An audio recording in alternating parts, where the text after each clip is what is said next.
Hey everyone, we are about to play our fifth and final match in a standard league with the Temur Superfriends deck. We are 2-2. We started with 2 losses, and then the last 2 have been 2 wins, so maybe we can keep that streak alive.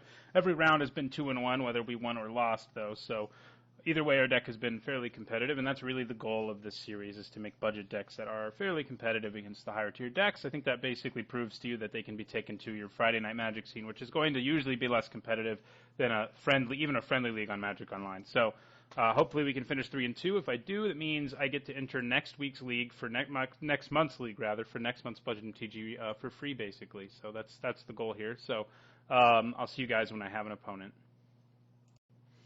All right, let's see what happens. We won the die roll. We would like to play first, and I think this hand is keepable. It is kind of an awkward one, and this can happen with the deck, and maybe it's something that could be fixed about the deck in that I have my Mana Dorks, and then I have a Radiant Flames, which isn't exactly what you want to be doing. Depending on what our opponent's playing, we could slow roll these. Like if our opponent, if it turns out our opponent's playing like humans, doesn't look like humans. If they played a Plains there, I might have thought about not immediately playing one of them, but we're going to play the Gilder right away. So we need to draw some mana, obviously, other than our Deathcap Cultivator and our Gilder to be able to play our Planeswalkers, but hopefully we can. If we draw a red source that comes into play untapped, we can play our Thunderbreak Regent right away, which is pretty nice, unless my Leaf Gilder's about to die. Dead Weight, huh? Wonder if this is an enchantment deck, or if it's just... I've been kind of surprised I haven't seen Dead Weight played, at least as a sideboard card, because it kills a lot of important creatures in this format at a very efficient rate. Okay, so we're just going to play another Leaf Gilder. Out goes another Leaf Gilder. I wonder if people think I'm an elf deck, although I guess the red mana probably makes them think it's not an elf deck. Yeah, it could be an enchantment deck, a black-white enchantment deck. We could actually be going up against another Saffron Olive deck. I believe he had a black-white enchantment deck recently. So we're going to attack. Last month we went up against a Saffron Olive deck. It could be good for us. We have 3 root outs in our sideboard, so that could be good. Let's see if our Gilder connects here. We're going to play our Cultivator after that. We definitely need to draw some mana. Right, ultimate price. And now Deathcap Cultivator. So all our Mana Dorks, none of our lands. But we're making our opponent use cards, at least, one way or another. At least we're not just sitting here not pressuring him in one way or another. Lantern Scout. Okay, I'm not sure what this is then. Does seem like holding on to Radiant Flames could be worth it. Okay, so we're 1 mana away from actually being able to cast Sarkhan now, since we drew a land. Wouldn't have minded drawing the tapped one this turn, since that would have been a little bit better for us, but I'll just pass. I'm probably just going to take the Lantern Scout. Seems like a rogue deck is what we're up against, which is cool. So far, everything we've seen, I mean, I guess the blue-white Eldrazi ramp deck isn't something I've seen before, but it's mostly playing cards you expect to see, whereas Lantern Scout and Dead Weight aren't cards aren't cards I've seen much of in Standard. So it could be black-white ally life gain or something like that. A little less likely it's an enchantment deck now that we've seen Lantern Scout. I would love to be able to play Sarkhan next turn. Chances aren't great because I guess we could draw Cinderglade. It comes into play untapped now, at least now that we have two basics rather in play. Okay, so it is an ally life gain deck. Interesting. This is an interesting matchup. It should be fun. I think we just take that because we really want to be able to play something this turn, whether it's Sarkhan. Oh, God. Radiant Flames isn't going to do the job against this guy either, it's worth noting. Rending Volley would. We may side in Rending Volley, but our mana is not treating us very well. And so I think we just hold on to our Rending Volley, our Radiant Flames rather, and hopefully we can use it to some considerable effect soon. But it's not looking good. We're having far too slow of a start here and drawing like all of our creatures and Planeswalkers and none of our land. Now, if a Leaf Gilder had survived, we'd be able to make some noise here, but... Alright, so lifelink again. We just have to take it again. I mean, if we can just stick a Thunderbreak Regent or a Sarkhan Unbroken, we may be able to get out of this. Yeah, yeah. We take it, and it hurts. We actually lose 6. Ooh, okay. This is a very rogue deck. We know he has that now, which is good. So that's some decent information to have. But Radiant Flames is looking bad against this deck. Okay, now we can do something. So I guess we do. Is it actually going to save us, though? I guess it can. No, I guess it won't because of Cliffhaven Vampire being in play. So, our opponent has to give his guys lifelink again. So I guess we do it. I guess we just go for it here. Cast Sarkhan. I think we have a good chance to go 3-2 here, but we're not off to the greatest start here in game 1. I mean, our deck also isn't really tuned to be dealing with these 4 toughness guys from out of nowhere, but I think we're probably dead no matter what. We're going to lose 1 life from that life gain, and then if he has another ally, we're just dead. So, but we'll play Sarkhan. We'll make a dragon here and try to put up a fight. I could have cast Radiant Flames, but that wouldn't have done any good either. I would still be dead to dead on board, more or less.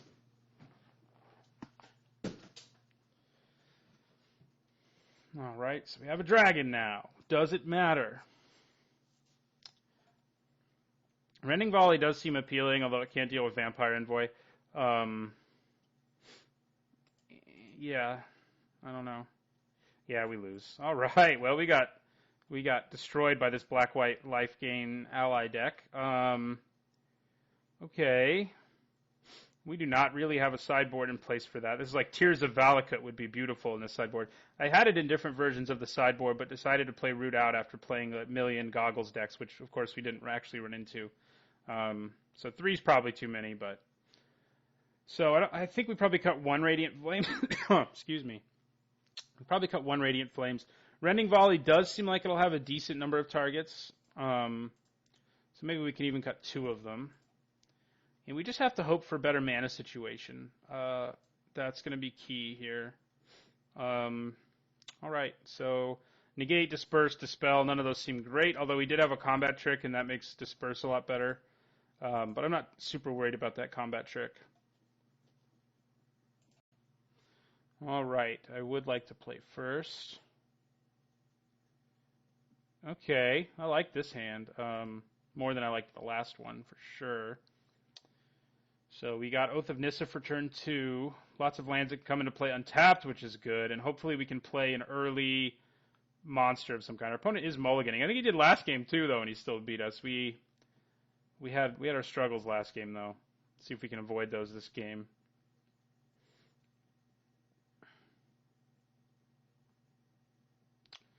Okay, so I think I play Oath of Nissa. I could play the Cultivator, but I don't actually have anything to ramp into right now. Now, the Oath could draw me something to ramp into. In fact, I hope it does. It does not. I think we take the Gilder. We go for the creature here. Yeah, and we may as well play Cinderglade. We're not doing anything else with our mana this turn.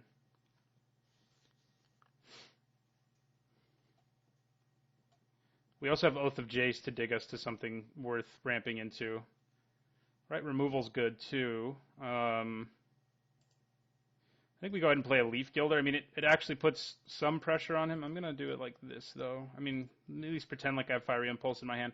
He never saw it, though, so he may not suspect that we have it. Probably going to play a 1/4 we can't deal with and that our creatures can't swing through. No. Good. Well, we can kill that, so we feel good about that. Okay, so I think we want to play Oath of Jace first. And then we probably end up playing Oath of Chandra. So, Oath of Jace. And then we play Shivan Reef and Oath of Chandra. Yeah, so Oath of Jace. We really need to draw one of our win conditions, whether it's a dragon or a planeswalker. That's what we're trying to do here with our oaths. So hopefully we can.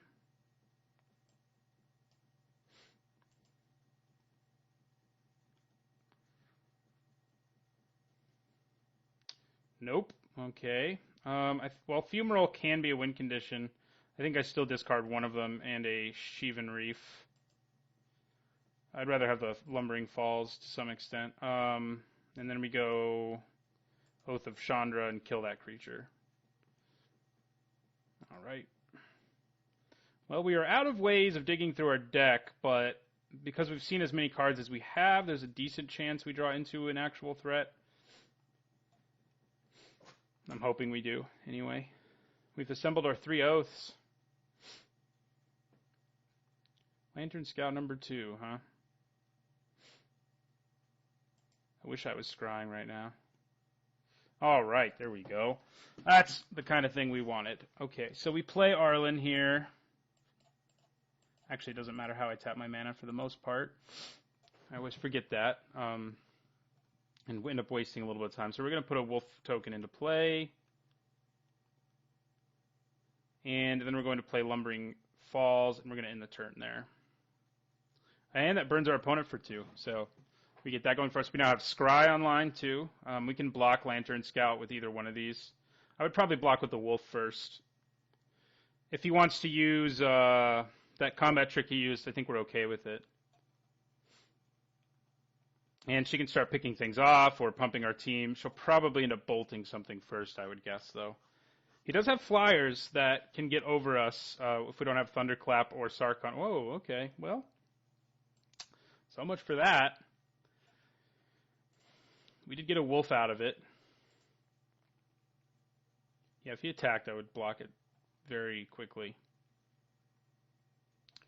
No scrying for us.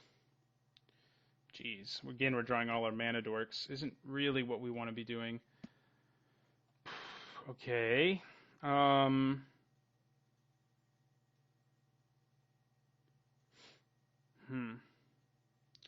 I just want to assemble more creatures? Because I think that is what I want to do. I'm going to go ahead and attack with both of these.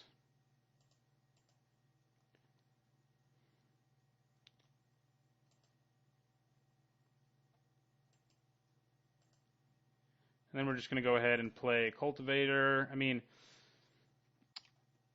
going wide, I guess, is a solid strategy. And Cultivator number 2. We don't normally win by aggroing our opponents out with a bunch of 2/1 mana dorks, but that could be our plan. Although if he plays the 1/4 with flying, we're not going to be very happy. But we do have Fumarole who can attack that into that. I mean, it just trades with it, so it's not amazing. Drawn as Emissary is a very good card, but I'm not super afraid of it right here. I definitely block if he swings with Lantern Scout. Yeah, we're going to block with one of these Cultivators. Gets us closer to turning on Delirium, so which could be relevant.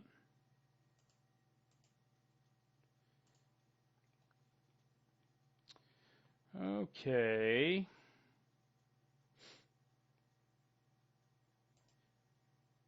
I think we just make our Lumbering Falls into a dude. Would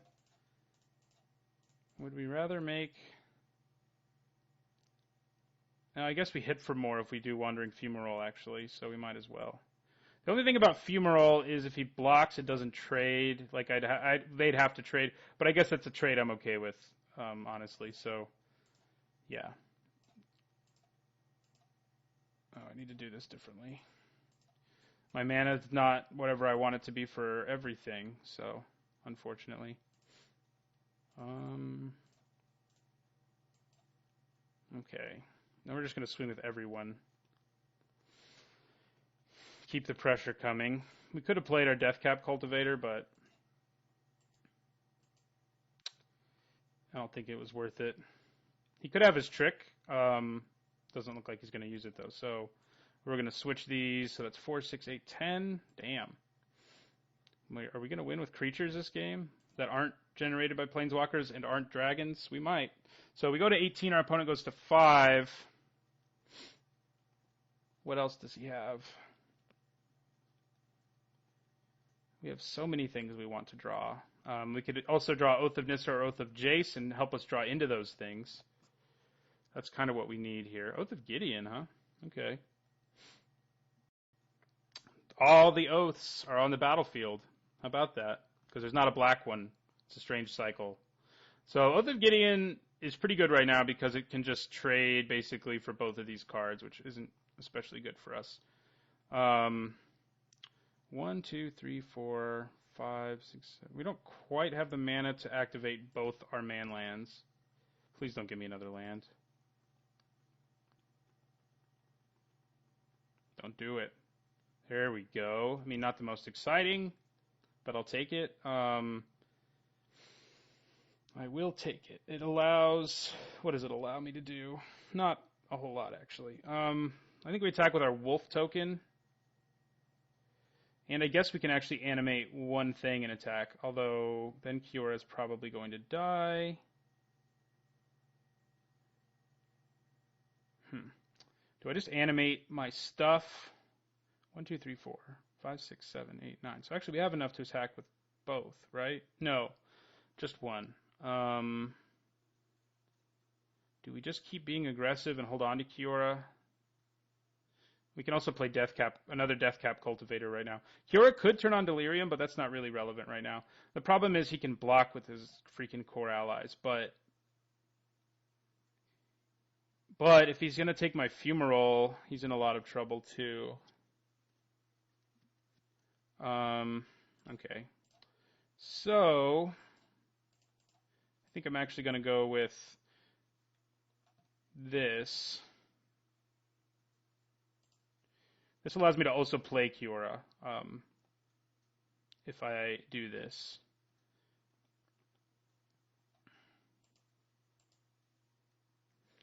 So if I attack with everything and he decides to block both of these, yeah, we don't really want that. We'll just attack with those two. That is lethal, so he's got to block one way or another.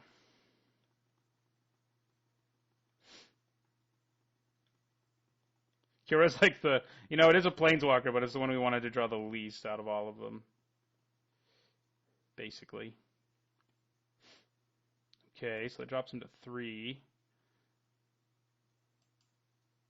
And I can play Kiora and then also play Deathcap Cultivator, which I think is what we want to do. We want to try to go wide here, because Kiora will then untap a Mana Dork and a land, and then I can play the land. I mean, I can also dig for a dragon, but she's not going to be dead to lethal anyway, so we're going to untap this, and we're going to untap Fumarole, sure.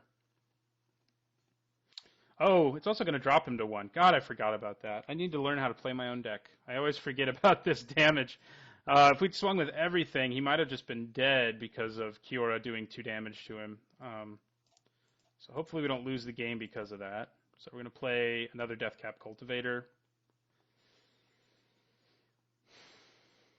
And that puts our opponent in a pretty bad place. He's going to go to 1 life here at the end of our turn. And he dies to everything on my board. So he drops to 1. Oh, he does go back up to 2, though. But still dead to everything on my board. He's going to need to do some work here. And he can't really pressure Kiora, because if he does, he dies, because suddenly we're an aggro deck. That one wolf from Arlen Cord, did do 3 damage to him, too, as well, because he used Anguished Unmaking, basically, so...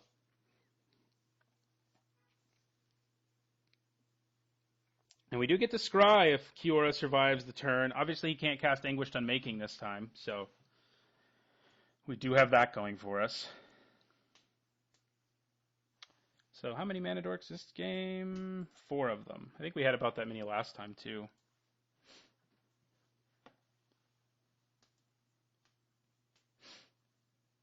Can my opponent get out of this? I mean, he is a life gain deck. He could gain some life.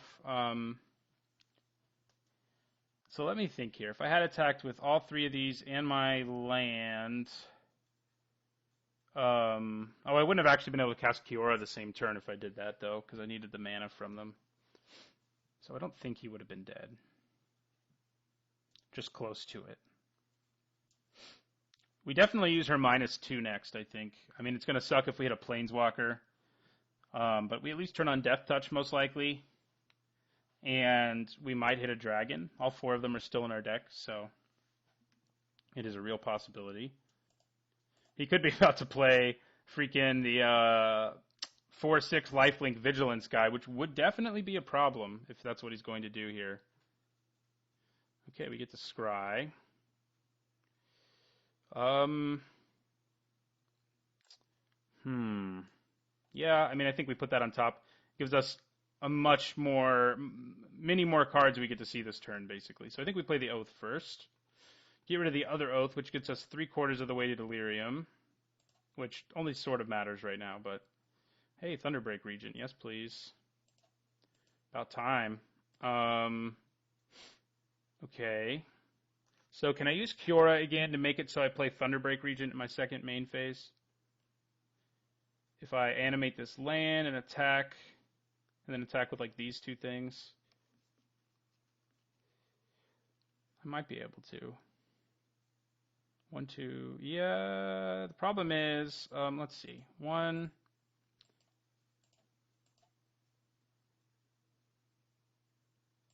Yeah, and we animate this, and then we untap this with Kiora's ability. Yeah, that'll work. Oh, we do need to make green mana, though, at a place where I made blue instead. So Kiora's actually doing some work here, just making our mana very efficient, if I knew how to tap mana properly.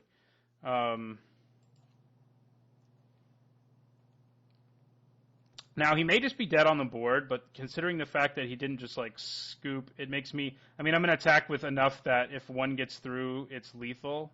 But we have to leave 2 guys back if we actually want to be able to play our Thunderbreak Regent. So I'm going to attack with these 3 things. Oh, wait. We get to untap one of them and one of these. So we can actually attack with more, right? Because Kiora will untap... Unless he kills both of them in combat. But if he does that, he's probably dead. Yeah, all right. Let's do this.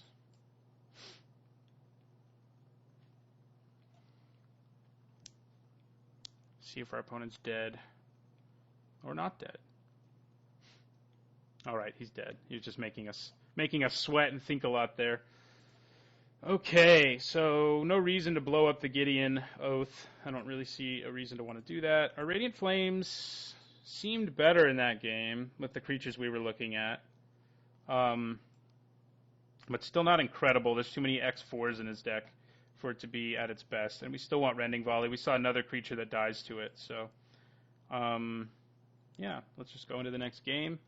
We are once again going to go... It's either going to be 2-1 or 1-2 here. Hopefully we can go 3-2, though. So, but we'll see. All right, I think this is definitely the best hand we've gotten against this opponent.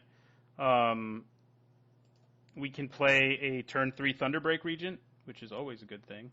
So I think that's what we aim to do here. So we're going to go Fumarole. We're actually probably not going to cast Oath of Nissa early this game. We're just going to try to play this Regent and just kill our opponent because we're going to try to play... We're going to want to play our Leaf Gilder or a Deathcap Cultivator on turn 2 so we can play a turn 3 Thunderbreak Regent.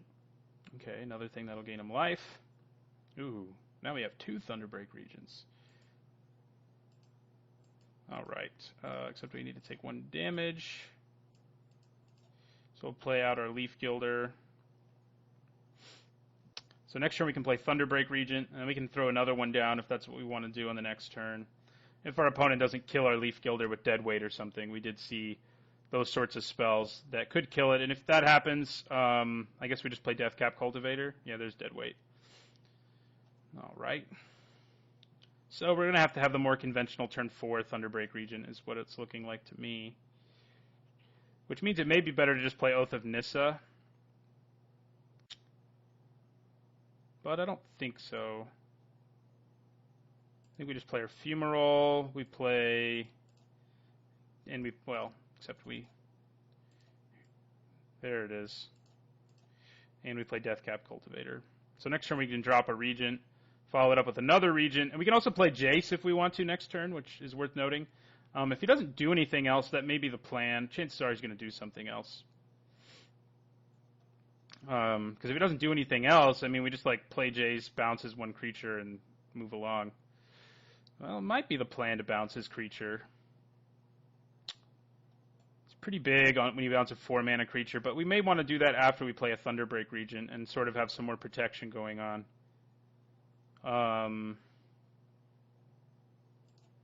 Yeah, we're just going to go ahead and play Thunderbreak here. We'll play the promo one. The only reason I have this is because it was actually cheaper. And the art on this, like, when you zoom in on it, doesn't look good. I'm sure in paper it looks better. But yeah. So Thunderbreak, number 1. Our opponent gains life. We lose a life. That does happen. Jace is, if he doesn't, like, really build up his board here, Jace probably comes down and bounces one of these. Probably this. Because him having to recast it's pretty big pain for him. I guess I could have played my Oath of Nissa there. I probably should have, since I'm not planning on blocking with him. Although I guess I probably would block an Ondu War Cleric. All right, okay, that's I like the look of that. Okay. So we can play Oath of Chandra and another Thunderbreak Regent this turn. That's pretty good, right? I'm pretty sure it is. I'm going to go ahead and just kill his dude now. So if he decides to tap it, he has to do it now. So I'm going to play the Oath to kill Ondu War Cleric.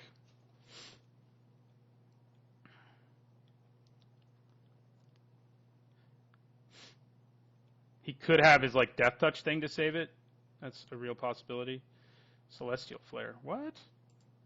I don't think he meant to do that because I'm not attacking with anything. So probably should have held on to that. That would have been really bad if I'd attacked with Thunderbreak. That was a big mistake on our opponent's part, and I feel kind of bad for him. But I'm not sure what he meant to do there.